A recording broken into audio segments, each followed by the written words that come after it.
En 2011, la familia Callahan acogió con cariño a Aaron Smith, un adolescente de 13 años, tras su llegada al barrio. Para Aaron, víctima de maltrato, ellos encarnaban el modelo de familia que siempre anheló.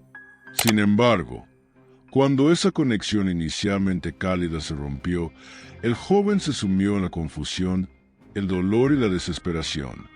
Aunque los Callahan esperaban que aquel conflicto sin importancia se solucionara solo, su peor temor se materializó. Aaron dirigió su ira hacia Lana Callahan, su novia de 13 años. Lo que más los impactó fue su absoluta falta de arrepentimiento tras perpetrar un acto atroz y de una crueldad incomprensible. From the moment that Mr. Schmidt set his plan in motion, to the end of that day where they had all the interviews and the investigation, he never showed emotion. Antes de comenzar, deseamos manifestar nuestro más sentido pésame a la familia Callahan por la tragedia que han sufrido. Aaron Smith vino al mundo durante el verano de 1996. Aunque resulte doloroso reconocerlo, tanto como sus 3 hermanos fueron concebidos en circunstancias de abuso, fruto de la relación entre un hombre adulto y una madre adolescente. Naturalmente, su existencia estuvo marcada por el caos y la violencia desde el primer momento. Las autoridades los apartaron de su progenitora cuando Aaron apenas tenía 5 años, pues su adicción a las drogas iba acompañada de maltrato.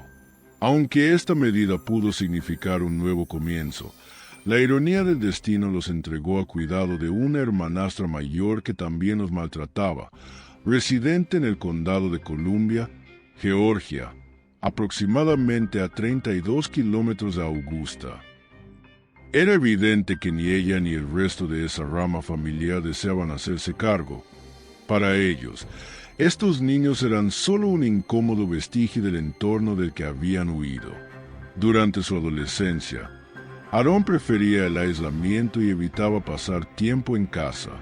No obstante, su suerte cambió radicalmente una tarde primaveral de 2010, mientras recorría el bosque. Allí presenció una estampa que parecía sacada de un sueño. Paul y Betty Joe Callahan, junto a sus 5 hijos, daban los últimos retoques de pintura a su futura vivienda, ubicada cerca de su residencia. Aaron se ofreció a colaborar y, casi sin darse cuenta, se integró al núcleo familiar. Tras la mudanza, se volvió un asistente habitual. Ayudaba en las labores domésticas, cuidaba el jardín y compartía la cena con ellos varias veces por semana. Para él, los Callahan representaban un refugio de felicidad, y no tardó en desarrollar sentimientos por Alana, entonces una jovencita de 13 años. Alana irradiaba vitalidad y dedicaba su tiempo a actividades al aire libre, como pasear en cuatrimoto o disfrutar con seres queridos. Su fe era un pilar en su vida, y participaba activamente en grupos juveniles de la Iglesia Bautista. Entre ambos surgió un romance inocente, típico de la adolescencia, pero Alana, siguiendo el consejo de su pastor, decidió ponerle fin a los 3 días, al considerar que aún no era edad para ese tipo de vínculo. Resulta difícil determinar el impacto que la ruptura tuvo en Aaron, pues acostumbraba a ocultar sus sentimientos. Aunque mantuvo una amistad cordial con Alana, en el fondo, esta situación se sumó a la lista de desilusiones que marcaban la vida del joven, ya de por sí cargada de adversidades. A inicios de 2011, el vínculo que alguna vez fue cercano y reconfortante con los padres de Alana comenzó a deteriorarse gravemente. Todo se originó cuando, al regresar a su hogar, Alana y su madre, Bill y Joe, descubrieron a Aaron dentro de la casa sin supervisión. Él insistió en que la puerta estaba sin llave y que había ingresado confiado en su pronto regreso. No obstante, Bill y Joe, consciente de que siempre se aseguraba de cerrar con llave al salir, desconfió de su explicación. Como consecuencia, estableció restricciones. Aaron solo podría visitarlo si ella, su esposo o la hermana mayor de Alana estaban presentes, le vetó las visitas antes de las 5 de la tarde en días laborales. Como medida final, le prohibió la entrada durante 2 semanas. Desde una perspectiva objetiva, la sanción no carecía de lógica. Su intención era enseñarle a Aarón que ciertas normas eran inquebrantables. Sin embargo, para un adolescente que veía en ese hogar su único refugio de estabilidad y afecto, sentirse excluido resultó intolerable. Cabe mencionar que, para ese entonces, tanto Aarón como Alana habían cumplido 14 años. No obstante, existía una diferencia académica entre ellos.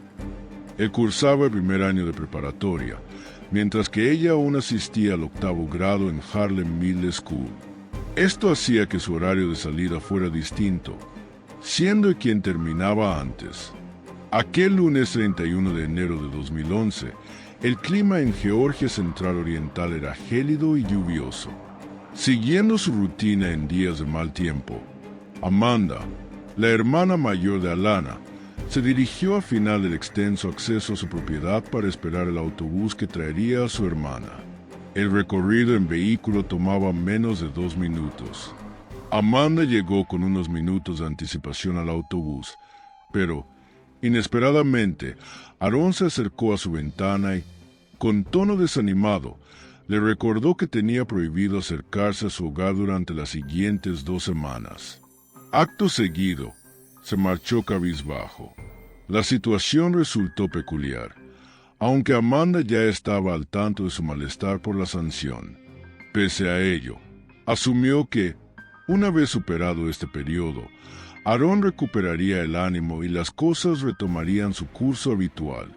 Cerca de las 3:32 de la tarde, Cheryl Lowe, la conductora del autobús escolar, hizo una parada en Mills Road, exactamente frente a la entrada de los Callahan. Alana descendió del transporte y se subió a la camioneta junto a Amanda, quien inmediatamente inició el regreso hacia la vivienda mientras el autobús continuaba su ruta. Durante el trayecto, la señora lo divisó a un muchacho con capucha y las manos en los bolsillos avanzando por la carretera. Lo reconoció al instante. Era Aarón, a quien había transportado durante sus años en la secundaria. Mientras tanto, en el interior de la casa familiar, Alana se instaló en el comedor y abrió su cuenta de Facebook para seleccionar algunas imágenes que planeaba compartir. Hacia las 3:50 de la tarde, Amanda anunció que volvería al camino principal para recoger a Chase, su hermano menor de 9 años, cuando lo dejara el autobús de primaria. Su ausencia duró apenas 10 minutos, pero al volver, tanto ella como el niño notaron los zapatos de Aarón junto a la entrada. Aunque la familia Callahan acostumbraba dejar el calzado allí, la presencia del joven era una clara violación a su castigo. Amanda presintió el enojo de su madre al enterarse de que Aarón había ignorado la prohibición.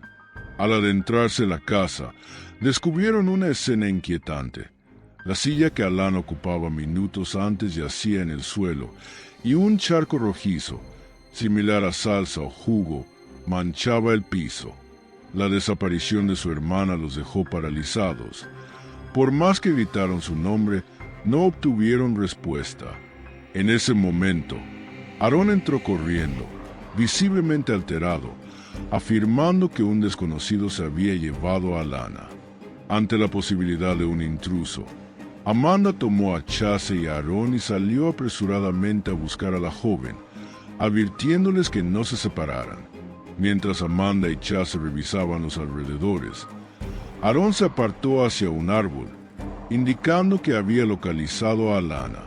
Aunque la distancia hacía imposible distinguir detalles, al acercarse, la encontraron inconsciente, ensangrentada y con una grave herida bajo el mentón. Aarón, tras quitarle una rama del pelo, entró en pánico. La policía me culpará porque mis huellas están sobre ella. Aunque después su actuar parecería cuestionable, en ese instante Amanda solo concentró sus esfuerzos en salvar a Alana. Los intentos de reanimación fracasaron por la sangre en su boca, dejando como última opción la llamada de emergencia. 20 County 911, where's your emergency? Ma'am, you have to take a deep breath for me and tell me what happened. I went to go get my little brother from the driveway. I come back, and there's red stuff all over my backyard, and I found her in the woods. You found who in the woods? My sister. Okay. What happened to her? I don't know. She was on Facebook, and I'm in here looking, and she was jumping around covered in blood. Did someone get in a fight with her? Trying to kill her. Are they there now? Oh no, they took off. Do you know what they look like? No, I don't know who it was. I got in the truck to come find her, and I found her right here. How old is she? 14. Is she talking to you? No. She's not talking to you? No, they're not even calling up blood. She's calling up blood.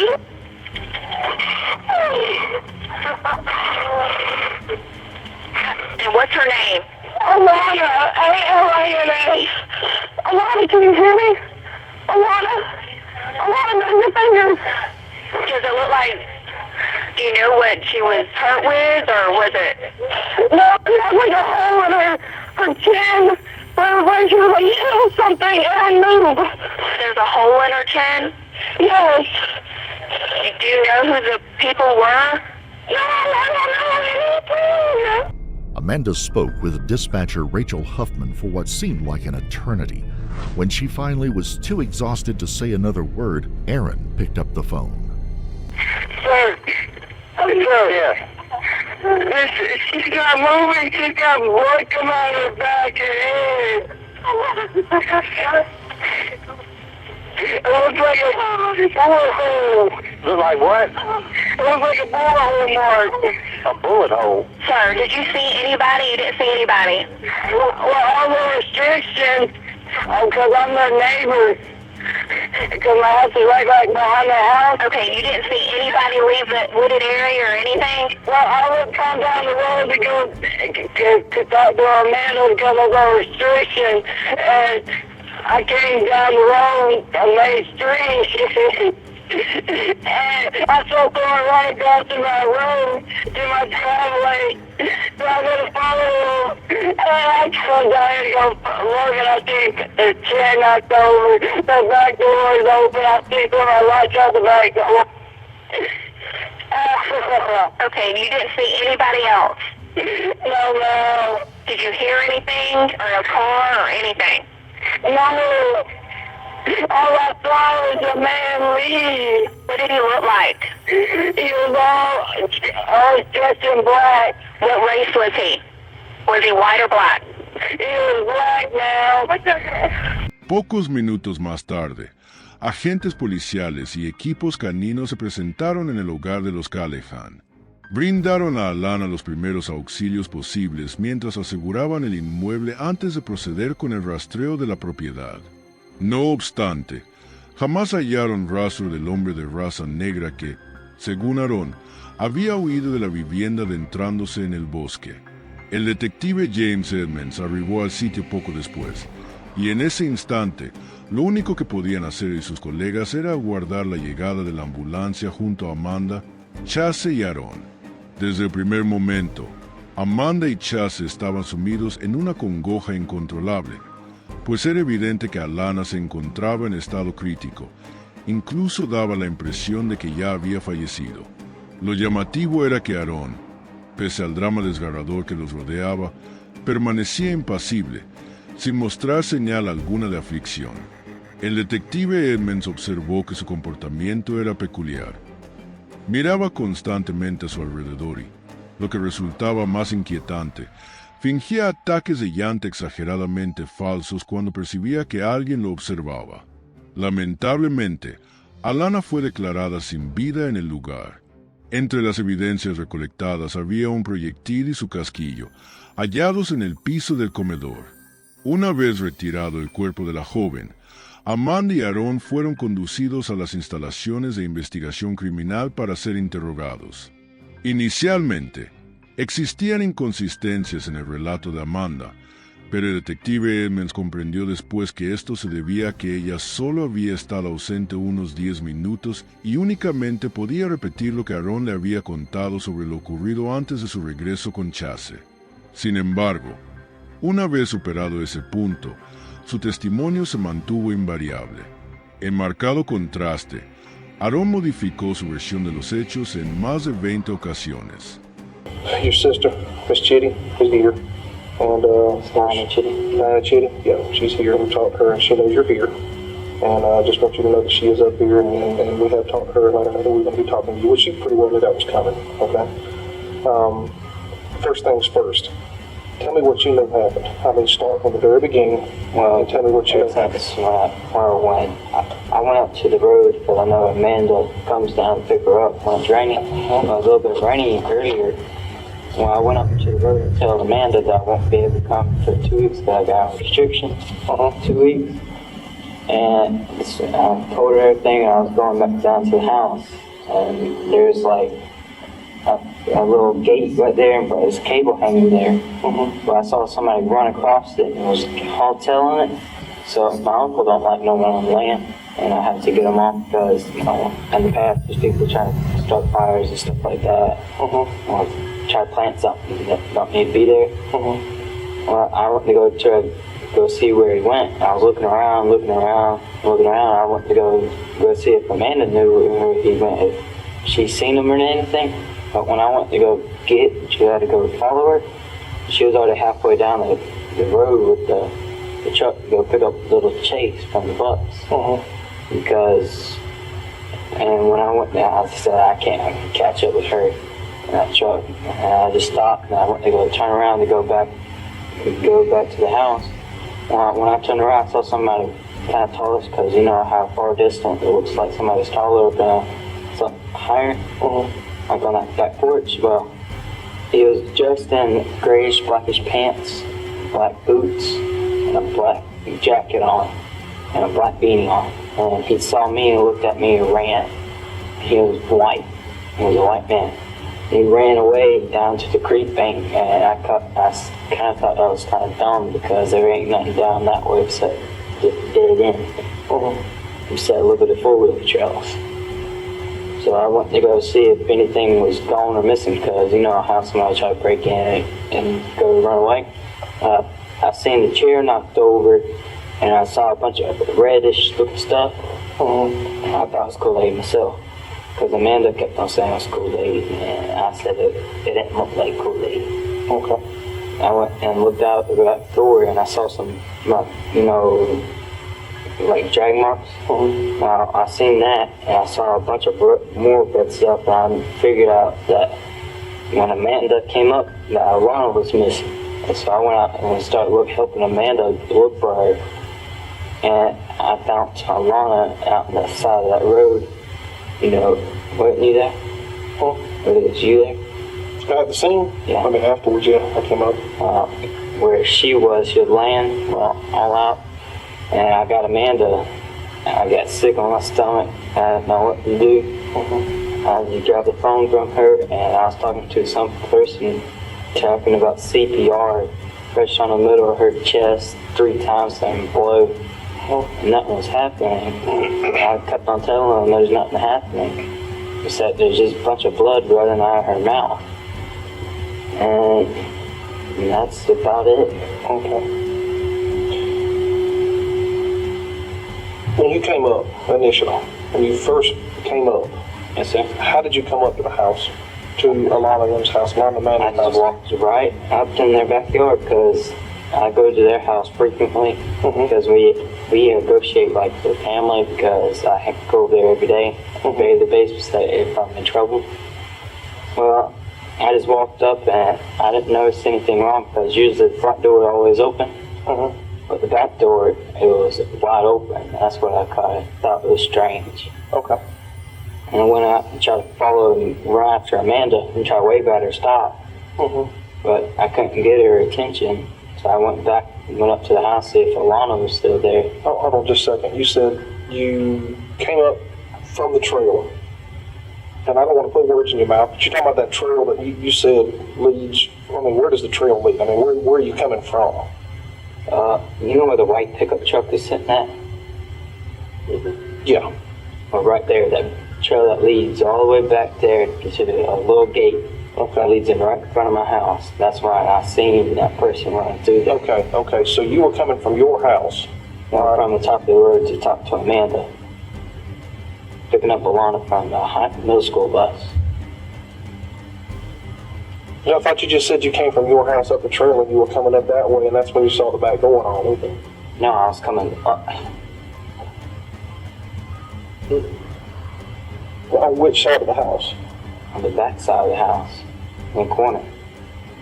I thought the main road Yeah, was in you the see front of the front of the house, but when you keep on going down a little bit further, you can see part of the back of the sides, the back How door. far away from the house would you say that was? A good far ways, because all I seen was the black person. Blackish, but I saw a white face. You saw a black person or a white person? I want to say black, but it's not, because he's all dressed in black. But you can see his face, he's white. And this is the same person who Jumped over the cable. jumped over the fence or the cable up towards your house, going down there that you followed. Yes, How far in there did you follow? I lost his trails and I started looking all the way around and down there. You know, I'm going to try to say that you know where I live and everything, but it's not. You don't. Well, if you keep on going down there, I was looking around in that field area, see if he was hiding around in there, but I didn't see him. So instead of just coming on up to the trail to the Callahan's house, what did you do? I was looking around to see if he went down to there's a creek down, if he kept on going down that way. Esa misma noche, las autoridades detuvieron a Aarón y lo trasladaron a un centro de detención. Al día siguiente, su representante legal autorizó a los agentes a inspeccionar su vivienda. Durante el registro, descubrieron varios objetos sustraídos de la residencia de los Callahan: un iPod, un reproductor de audio digital y una cámara fotográfica. De acuerdo con la cronología de eventos reconstruida, estos artículos habían desaparecido en fechas anteriores al homicidio de Alana, lo que evidenciaba que Aarón había ingresado sin autorización a la propiedad en múltiples oportunidades. Aunque inicialmente no localizaron el arma homicida, esta apareció 12 horas después en una zona boscosa cercana a la vivienda. Los análisis forenses confirmaron sin lugar a dudas que se trataba del instrumento del crimen, revelando además un dato crucial. El disparador requería una fuerza equivalente a 6 kilogramos para accionarse, cifra que contradecía la versión de Aarón sobre un presunto accidente al manipular el arma. Thomas Pittman, primo y compañero de clase de Aarón, manifestó sus sospechas inmediatamente a conocer el deceso de Alana. En su testimonio, describió a Aarón como un joven propenso a conductas antisociales, incluyendo el hurto de objetos ajenos, y reveló que conocía la ubicación de las armas en la casa de las víctimas. El proceso judicial se inició en marzo de 2011, con cargos por homicidio calificado, hurto agravado y porte ilegal de arma de fuego. Aarón optó por declararse inocente ante el Tribunal Superior presidido por el juez Annis. Tras 13 meses de diligencias preliminares, el juicio oral dio comienzo en febrero de 2012, con la familia de la víctima presente en la sala para escuchar la exposición inicial de la Fiscalía a cargo de Natalie Payne. This is Alana Mae Callahan. She was 14 years old and she was murdered. She was murdered on January 31st, 2011. At this point in the trial, I'm here to speak with you about what I intend the evidence to show. And in this case, I intend for the evidence to show you that what occurred on January 31st, 2011 was nothing short than cold-blooded, premeditated murder. His story begins to change. It changes about 27 times. At first, it's this man running through the woods that he sees, and he goes up to the Callahan home just to see if they've seen him. And then he changes the story again and says that it's actually a black man running through the woods. He can't decide what they're wearing, what color they are. He blames it on an individual up the road that he doesn't know the name of. It was this guy. He plays with automatic weapons all the time in his front yard. Never mind, it's not that guy, it's this guy, David Mathis, who lives down the street. For about an hour and a half to 2 hours, he tells these investigators story after story after story. He's constantly changing his story to mold to the facts. The investigators at first are trying to figure out if he is just not recalling everything, if he's shaken up. They aren't sure why he's having such a disconnect, and then it becomes obvious because the truth never changes. You don't have a reason to make up a lie if the truth is better. A continuación, la abogada defensora Penélope Donar se dirigió al tribunal. This was a tragedy. This was a tragedy where a 14-year-old girl lost her life.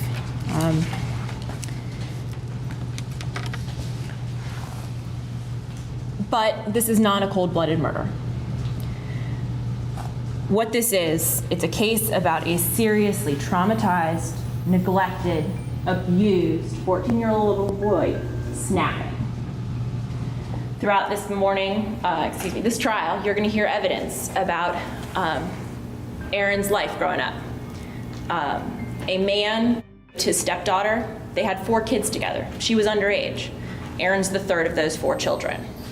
Before he was 5, his mother was extensively doing drugs, physically, emotionally, and sexually abused Aaron. He was taken away by DFACS when he was 5 and placed with his half-sister, who was significantly older, due to the relationship between his father and his mother. And you'll hear from his relatives who will testify on behalf of the state that he wasn't even accepted into that family. There was still some tension. He was a reminder among the family of the dirty little family secret of. When the Callahans moved in next door or across the woods, what you'll hear, and Ms. Payne spoke about this, Aaron essentially fell in love, not with Alana, with the Callahans. He would come over every day, help out with the yard work with Mr. Callahan. He loved them. He was finally accepted. That was the first time anyone took, an interest in what Aaron was doing. Aaron loved to work, and so he would come over and he would help out. He was helping out with their house as they were putting their house together.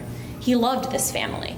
This is not a family that he would ever have really premeditated and done any harm to. La fiscalía llamó a la madre y al padre de Alana al estrado temprano en el juicio. At any point while you resided at 1159 Miles Road, did you ever come in contact with anyone by the name of Lacey Aaron Schmidt? Yes, ma'am. And when did that first occur? When we were painting the house, he come through the woods on a path to the house. Do you remember what month that would have been? It was like the first month that we had the house. Okay. So I guess in April. What was the relationship between your family and Lacey Aaron Schmidt? Aaron became friends with Alana and the boys, and at one point they had wanted to be girlfriend and boyfriend, but Alana had talked to her youth pastor and was told that she was too young. Okay, so when did they stop being boyfriend and girlfriend? Like 3 days after it happened. Okay, and so with this, do you know what year this was? 2010. Okay, and after they were no longer boyfriend and girlfriend, did he continue a relationship with your family? Yes, he came over every day.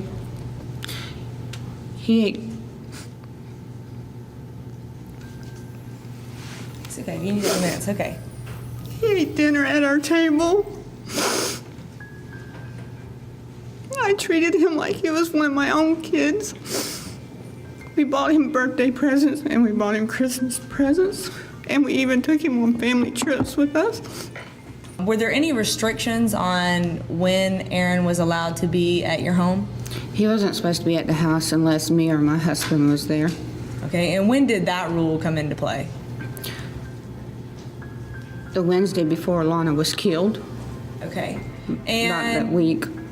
what happened on that date that resulted in this rule coming about? I had a doctor's appointment. I had a procedure done at Eisenhower. We were running like 5 minutes late before we got home, and Alana had already made it down the driveway into the house. When she got there, the door was already open and everything, and Aaron was in the house. Okay. After January 31st, 2011, did you come to find anything missing from your home? Yes, my camera was missing. I have jewelry that was missing. The chargers are still missing for the MP3 players and the camera. And I guess that's it. Okay. Were any of these items ever located? Yes, we were told that the detectives found them in Aaron's house. Sir, I'm showing you what's been previously marked as State's Exhibit 224. I just asked you to open that and tell me if you identify the contents of that box. One handgun with one magazine. Okay, and do you recognize that handgun? I do. And how do you recognize it? Well, it's mine. It's just black handle and chrome plated, silver plated looking. Okay, so you recognize that firearm to be yours? Yes. And when was the last time you saw this weapon prior to being in court today? Or Saturday before, which would have been the 22nd of January. did you ever allow Aaron Schmidt to fire that weapon? When I fired, he was never there to fire it. Okay. Did you ever have the occasion to put the weapon up in his presence? No. To your knowledge, is there any way he would know where you keep that firearm? And where did you keep that firearm? It was in the on top of my far left dresser, under some hats, in a black case. In a black case? Yes. Al momento de comparecer ante el tribunal, Amanda Callahan narró con serenidad los acontecimientos que desembocaron en el trágico fallecimiento de su hermana menor. What point do you come in contact with Aaron? When I was closing the back sliding door, he had come in the front. Okay, and did you notice anything out of place around the computer? Yes. What was out of place? The computer chair had been knocked over, and there was stuff all over the carpet. Okay, and did you know what that was? Not at the moment, no ma'am. Okay, what, if anything, well, let me ask you this. Did you come to find out what it was? Yes, ma'am. What was it? It was Alana's blood. Okay. And what, if anything, did the defendant say to you when he came through the front door? He had said, "Oh my God, someone took Alana, and I don't know what to do." Okay. Did he indicate whether or not he had actually seen this person? He had told me he had saw someone running through the woods. Okay. And did you see anyone running through the woods? No, ma'am. What happens after that, after he tells you that? We all left out the front door. After he slid his shoes back on, we ran out the front door to go try to find Alana. Okay. And what direction did you go in? The backyard. Okay. Were you on foot? No, ma'am. And how were you back there? I was in the pickup truck. Okay. And who got to the backyard first? Aaron. And once you come back around to the back of your home, which direction did he go in? He was off to the right in the woods. To the what direction? Off to the right. Okay. And what happened after that? He had told me he saw Alana's body, and I had asked him where. He pointed into the direction which he saw her, and we all ran over to where she was. Okay. And at any point during the conversation that you have with Investigator Evans, do you have any thoughts in your mind that the defendant was actually responsible? No, ma'am. Okay. Did you think at that point that he was capable of doing something like that? No, ma'am. All right. En los momentos finales de su declaración, Amanda expresó unas palabras que revelaron la íntima relación que en el pasado los unía a Aaron como si fuera parte de su propia familia. January 31st, 2011, significant to you? Yes, ma'am. And why is that date significant to you? I lost my sister and a brother.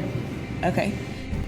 La declaración del detective Jameson Moon constituyó un pilar fundamental en la estrategia procesal que la acusación presentó en contra de Aaron. When I first arrived, I spoke to Deputy Lloyd, who was coming up from the left side of the residence. I was out in front and to the left of the house talking to him. I observed Amanda Callahan. She was on the porch of the residence. She was on the cell phone at the time. She was very distraught, crying. I don't know who she was talking to on the phone at the time. Her little brother Chase was there with her. I observed Aaron Schmidt at the bottom of the stairs in front of the home. As I was talking to Deputy Lloyd, I was looking around, I was watching, and he was explaining to me who they were as well, that it was Amanda Callahan and the brother and Aaron. As I watched Aaron, while we were talking, he would start to cry, and then he would stop, and then he would look around. And then when he would see somebody, he would start crying again. He did this several times while I was standing there. Cuando el jurado se retiró a deliberar aquel jueves, 9 de febrero, era imposible predecir cuánto tiempo tomaría su decisión. Para el equipo defensor, cada minuto adicional representaba una ventaja, pues suelen interpretarse las deliberaciones extensas como signo de desacuerdos entre los miembros del jurado. Sin embargo, en el proceso contra Aaron, bastaron meramente 4 horas para que alcanzaran una decisión consensuada. In the Superior Court of Columbia County, Georgia, in the case of the State of Georgia versus Lacey Aaron Schmidt, case number 2011 CR 0436, as to count 1, we, the jury, find the defendant, Lacey Aaron Schmidt, guilty of malice murder. Como era característico en él, Aaron permaneció impasible a conocer su condena a cadena perpetua. Transcurridos varios años, un equipo jurídico distinto, representando sus intereses, solicitó la anulación del juicio anterior bajo el argumento de que su defensa legal original, a cargo de la abogada Donar, había sido ineficaz. Pese a estos recursos, el magistrado Anis rechazó categóricamente la apelación. En el escenario presente, todo indica que Aaron cumplirá su condena hasta el final de sus días en el penal estatal de Mon, su lugar de reclusión actual. Si este caso te impactó tanto como a mí, dale like y suscríbete para no perderte más historias reales como esta. Quiero saber tu opinión. ¿Crees que se hizo justicia en este caso? ¿O quedaron preguntas sin respuesta? ¿Conoces algún caso que quieres que hablemos en el siguiente video? Déjamelo en los comentarios. No olvides dejar en los comentarios aspectos a mejorar para los siguientes videos. Únete a nuestra comunidad y activa la campanita para recibir notificaciones cada vez que suba un nuevo caso. No te pierdas ninguna investigación.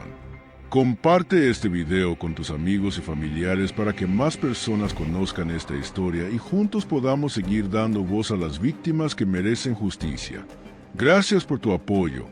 Cada like y comentario nos motiva a seguir contando estas historias con respeto y dedicación. Nos vemos en el próximo caso.